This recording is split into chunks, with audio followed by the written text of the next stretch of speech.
অনেক কষ্টে আছে। আচ্ছা আচ্ছা। অনেক অনেক চালের দাম অনেক, আটার দাম অনেক, বাদের দাম অনেক, তেলের দাম অনেক। ভাই, আজকে আপনাদেরকে একজন মানুষকে দেখাবো যে কিভাবে কঠোর পরিশ্রম করে সে তার জীবন যাপন করতেছে, কতটা কষ্টে যে জীবন যাপন করে যা ভাষায় বলে প্রকাশ করা যায় না। এই ক্যামেরাটা একটু ওদিকে ধরো।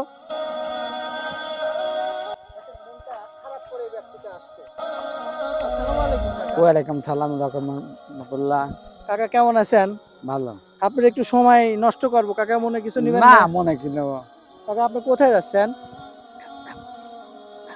কাজে যাচ্ছি।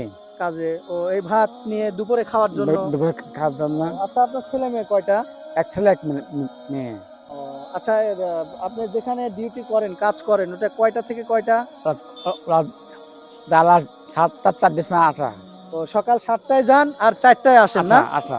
ও, তো সকাল 7টায় যায় 4টায় আসে, আপনাকে কয় টাকা দিচ্ছে? 400 টাকা দেয়। 400 টাকা না? 400 টাকা দেয়। 400 টাকা দিয়ে চিন্তা করেন, সকাল আপনার 6টায় যায়, 7টায় যায় আর 4টায় আসে। এই ব্যক্তিটা একটা জায়গায় কাজ করে, সেখান থেকে মাত্র 400 টাকা দেয়।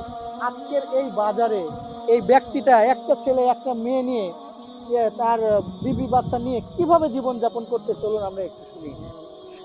400 টাকা কাজ করে অনেক কষ্টে আছে। আচ্ছা আচ্ছা। অনেক অনেক চালের দাম অনেক, আটার দাম অনেক, বাদের দাম অনেক, তেলের দাম অনেক। সবটার দাম বাড়তে কমে না কোনো তার দাম। আচ্ছা আচ্ছা। চিন্তা করে দেখেন যে আজকে এই ব্যক্তিটার চোখে কিন্তু পানি চলে আসছে। আমরা কাদের পাশে দাঁড়াবো, কি করব, আমরা কিন্তু লোক খুঁজে পাই না আজকের সমাজে। বাস্তব কথা কি জানেন, এই মানুষটির পাশে দাঁড়ানো আমাদের দরকার। তো ইনশাল্লাহ কাকা, আমি চেষ্টা করব দেখে আপনার জন্য কিছু একটা করতে পারি কিনা, আমি সেই দিকটা আপনাকে দেখব। আর আপনার এবং আপনার পরিবারের সবার জন্য দোয়া থাকবে। আর আসলেও 400 টাকায় এই সমাজে জীবন ধারণ করা কিচ্ছু হয় না, কিচ্ছু হয় না, কিচ্ছু হয় না। কিচ্ছু হয় না। তো ঠিক আছে কাকা, আপনার সময় নষ্ট করলাম মনে হয়। না, কোনো সমস্যা ঠিক নেই। আছে কাকা, আপনি যান। তুমি ঠিক আছে, যাই হোক, আজকে যে লোকটার কথা বললাম, আসলেও আমাদের সমাজে এরকম অহরহ মানুষ রয়েছে। চলুন আমরা তাদের পাশে দাঁড়াই। আল্লাহ হাফেজ।